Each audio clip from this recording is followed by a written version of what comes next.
welcome to the York County Government Show. My name is Deb Gruber and I'm your host. Today we're joined by a couple of special guests, Sheriff Sean Morrison and Scott McKissick. Welcome. Thank you. Thank you. First, let's go into a little bit about yourself. Tell us about when you started with the Sheriff's Office, your recent election, and congratulations on that, by the way. Thanks. A little bit about myself. Sean Morrison. I grew up in Two Rivers Township. Ended up going to high school at Uppsala. Graduated from Uppsala, went on to the United States Marine Corps, and came back, went into the reserves, and then decided I wanted to go to school for law enforcement. So ended up going to Central Lakes College, did my 2-year degree initially, followed that with skills, and started the Sheriff's Office in June of 1999, so it'll be 16 years coming up in June here. Other than that, throughout my career at the Sheriff's Office, I ended up doing my 4-year degree, my bachelor degree, through Bemidji State University online. And here I am today, sitting here as your new sheriff. Yes, interesting ride with lots of different challenges along the way. Exactly. And Scott, you started with the county quite a while ago, didn't you? I started back in 1983. I'm born and raised here in town, never left.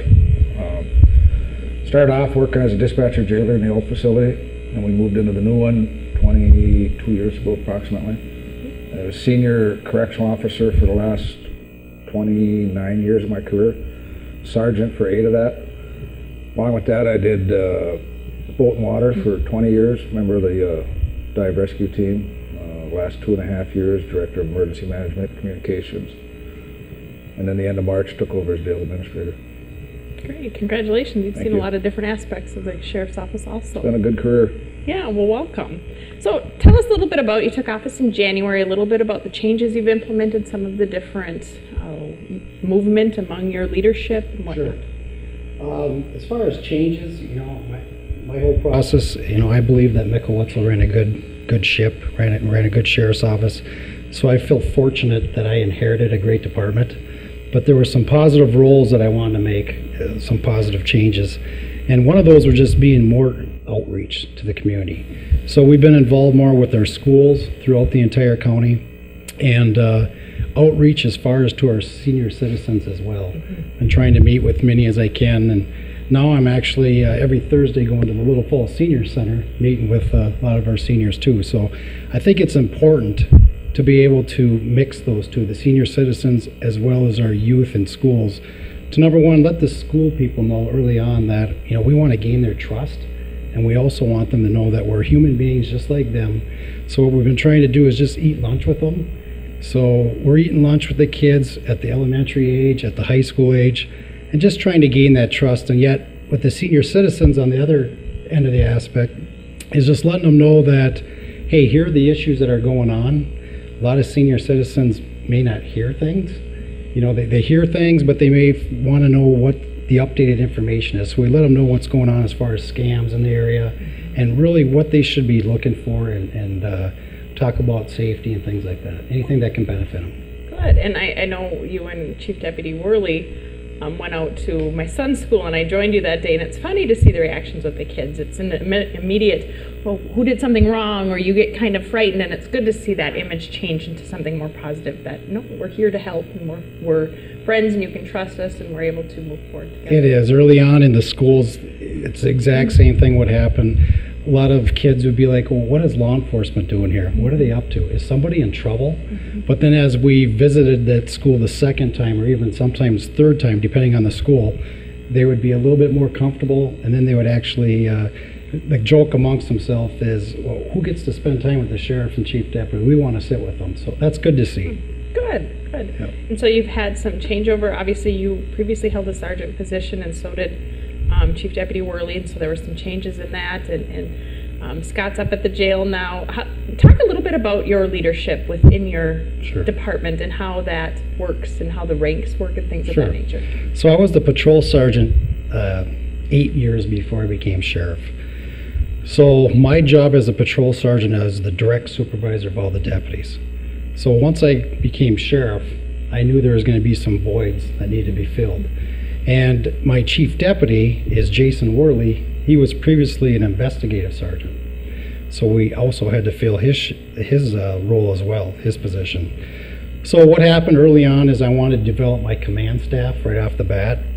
And the command staff, the rank structure at the sheriff's office, it's sheriff, chief deputy, and then we have a patrol sergeant, one patrol sergeant, and then 2 investigative sergeants who deal with all the investigations. So we had to fill my spot, which we did with Joel Gross. He's our new patrol sergeant. And a long-term veteran of the correct department, too. He's been there quite some time. Yep. I think he's got approximately 20 years, or close to. And then the sergeant investigator spot, which Jason Worley used to have, we filled that with Doug Rexted, who is also a longtime veteran of the sheriff's office. And so we filled those voids right off the bat. And then, of course, Mike Monier just recently retired from the Morrison County Jail as our jail administrator. And I believe Mike had 31 years of service. I think you're right, yes. So we had to fill that spot, and to my left of me, we have Scott McKissick, who is our emergency management communications supervisor. And Scott was promoted to our jail administrator, so he currently has that role, and he's doing a fine job. So right now, we're still in the process. We've been doing a lot of hiring since I've started. It seems like it's been nonstop. Yes. But that's the next role. We have a conditional offer out right now to fill this position as a communication supervisor and emergency manager. Sounds like we're almost set here for the future in terms of where leadership is at and everybody getting into their positions, comfortable with them, and moving forward from there. Yeah. No, I feel real confident with the choices we made, and it's a process, and it's going to take some time, and we're getting accustomed to it. Good. Now, Scott, let's talk a little bit about the jail. That's obviously under the purview of the sheriff's office, and Sean's ultimately responsible, but I know looks to you to fill the daily operations. What kind of things do you do? What kind of issues are you addressing in the jail? Right now I'm addressing some staffing issues. We're still short for intermittent part-time help, so we can get people their vacation time, their requested time off. So that's been a process we've been working on since March. I've hired 3. We've got conditional offers out on 3 more. So we're in the process of getting them trained. So we've been denying time off, and we don't like to do that. So hopefully within another month we'll have everybody set in place and vacations can go on as everybody wants them planned. Sure, yeah, with turnover in some of those positions, people moved among the ranks there also, so it was one of those where we ended up being a little shorter than we like to be in terms of needing folks there 24 hours, 7 days a week, Correct. 2 different shifts, so it takes a lot of bodies. Yeah, and then our day-to-day operations, we've got some revenue coming back into the county. We're boarding prisoners right now for Beltrami County. Great. I have a meeting set up June 10th with immigration. Immigration's looking for a 72-hour holding facility. Okay. So we're going to talk to them and see if we can't get a contract signed with them. And what that means for folks, the other counties or that contract that you just referred to with immigration, they pay us? They pay us anywhere on the average of $50 to $55 a day per inmate. And then that comes right back into the county's revenue. Then. And offsets the expenses for the jail, so property taxes aren't needed. So. Exactly. So that's been our big process right now, is just getting everything set. And then I'm still running dispatch and emergency management until we get a new person in place. So we're hoping another 6 weeks that's taken care of. Good, yeah, and get somebody trained in and ready to go. That's a big role. Also, that position supervises all of the dispatch, which again is a 24-hour, 7-day-a-week operation. That, well, everything in your office is, isn't it? But it takes folks that are in place and established and able to work with those staff and stuff. So you got a lot of work ahead of you. But it sounds like you've been doing a good job getting there. Well, so thank you. Good. Now, Sean, let's talk a little bit about, and Scott, you mentioned too, working on the boat and water patrol. I know you have a couple of canine deputies. There's a SWAT team. Tell us a little bit about some of these other functions that the sheriff's office provides. Sure. Well, one thing that I just came off of when I became sheriff was the SWAT team. So basically, since the SWAT team started under Sheriff Wetzel's tenure, I was always a team leader, and then once Lieutenant Motes retired, I became the new SWAT commander. So, just being involved with that and knowing that the specialized training that goes into it, as long as the specialized weapons that we're trained on, I didn't want to see that program grow. Sorry, grow, not go. I didn't want to see that program go, so we definitely kept our SWAT team. Well, Joel Gross, who is our new patrol sergeant, is actually the commander of that team. Then, of course, we still have our dive team. And the SWAT team, maybe you can go into what that does. That responds to critical incidents? Yep. Or what is it? Any critical incidents that we see deemed where we need somebody with, specialized weapons and or the specialized training and tactics. A couple scenarios could be, a hostage situation where someone's held against their will by gunpoint. Sometimes a barricaded subject. Anything where we feel that the police officers that are responding on the scene, when they're calling 911, that's usually when the SWAT team comes out. So, and then we still have our dive team. Doug Rexted is the dive team commander in charge of the dive team.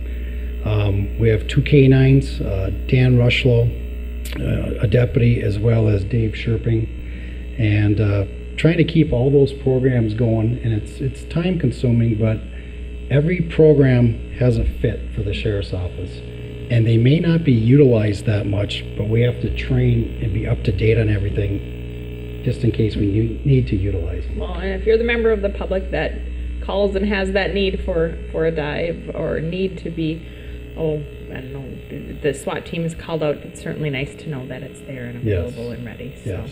It's good work. Very, very good work. So let's talk a little bit about how many employees you have. You talked about the rank and structure. How many, is it about 60 or so? At one time it used to be 70, but with cutbacks on budget and everything else, if you include all the part-timers, it's right around 65 employees total. It's a lot to manage. It is. But when you put good people in place to lead, it makes my job as a sheriff a lot easier. And I'm guessing you're going to say the same, because with the rank structure within the jail, Scotty's the jail administrator. But then, of course, you have the correctional officers who are team leaders, sergeants. So it helps to have a command staff to be able to delegate that authority. It is nice. And I know folks are good. I get to work with them too, so it's nice to have good people on the team all over the place. I want to step back a little bit just in law enforcement in general. It's a tough time, I think, to be in law enforcement. You read on the news what folks are being scrutinized for and the difficult decisions you need to make on the spot and how to react to things. Tell me a little bit about your thoughts in that and what you do to help prepare and train your staff out there to make sure they're doing the best job possible with such scrutiny that's there. One thing that I tell our staff is transparency. And what that is the public usually hears one side of what we're doing. But as long as we're upfront and honest with people and share as much information as we legally and technically can, that's the best approach in my mind, because we're all human, we all make mistakes, but we need to be honest with the public and we need to be transparent. So anytime information comes in and we can assist and help, we try and get that information out as well. So for me, part of it is the outreach that we've been doing, the little bit of extra, going to the schools, meeting with staff, meeting with the students, and like I mentioned earlier in the segment, the outreach with the senior citizens. It's that way we're not, I'm trying to answer questions, we're up front with people, you just do the best job you can, and at the end of the day, I think the public knows that the law enforcement is actually doing a decent job. We're trying to get out, trying to deliver whatever messages there is that citizens need to know, and I think it's going to help us out in the long run. And I think we're very fortunate here in Morrison County, for our law enforcement in general, to be able to have a community that stands behind us. I think that is important. It takes a community to respond into everything, and so it's good to have everybody's support with that. So that sounds great. Any other changes you foresee or anything that you want to take a look at moving forward in the next short term and then long term during your office? Just the extended outreach. We talked a little bit about trying to get information out to the public, and one of the concerns is drug activity. Everybody's probably heard it mentioned, the balloon effect. Methamphetamine used to be a problem, but then you get a squeeze on that balloon, on that methamphetamine, and then something else pops up. Whether it's prescription drug abuse, heroin, things of that nature. So I think the best approach for us is just to have a little bit of community outreach, where we have a few forums, where we do some question answer, and we actually show the citizens what we're actually looking for. You know, whether it's drug paraphernalia or what the drug actually looks like. We want people to know and be aware of what's going on so they can help us out as well. Exactly, again, because nobody wants that a part of their community, so if we're not paying attention, it could get there, and we don't want that, so that's good. Scott, what about you with the jail? If we bring in more inmates and we're successful with that, there are certain Department of Corrections levels of staffing and things of that nature, so you pay attention to all that, I would imagine. Yeah, if we bring in, right now we got that 56-bed dorm in a basement that hasn't been used in the last few years. If we get our count up to 70 and run that consistent according to DOC standards, we're full. So then we have to look at opening up that basement back up. To bring that basement back up and running is we have to hire 4 more full-time correctional officers. So there's an added budget. But we can offset that if we're bringing in enough revenue where that'll offset that. We got DOC standards that allow us, yeah, you've got 1 staff member, only so many inmates. So, and right now we have room to spare with that we can maximize the revenue as much as possible with current staffing levels, and then those are management decisions you work through. And I know at the outset when the jail was built and opened, we really had very good success in being able to bring in inmates and to gain that revenue, essentially pay for the jail, right? Yeah, so that was a good thing. I recall back when we first moved in, I think we paid off our half of that building in about 3 years. And we were bringing in close to $1 million a year in revenue. And then the environment just changed, whether it was other counties building a lot of jail, there was a lot of jail build going on throughout the state, or different sentencing structures or things of that nature changed, and so the environment changed a little bit. Correct, yeah. Our biggest customers, yeah, they all built brand new facilities. So there's brand new facilities all the way around us, but now they just didn't build big enough, so now they're starting to overcrowd. Yes, yeah. Well, good, and it looks like you've got good work to do, and I know we're going to come up on another budgeting year for the Sheriff's Office, and we'll work together, and I appreciate your input and your involvement with the county as a whole, and working with my office and everybody working together to get where we need to go with that. So I appreciate you spending time with us today, and thank you for what you do. Well, thanks for having us. We appreciate it. And thank you for joining us today on Your County Government Show, which is aired Fridays at 2 p.m. and Saturdays at 7 p.m. on Charter Channel 180.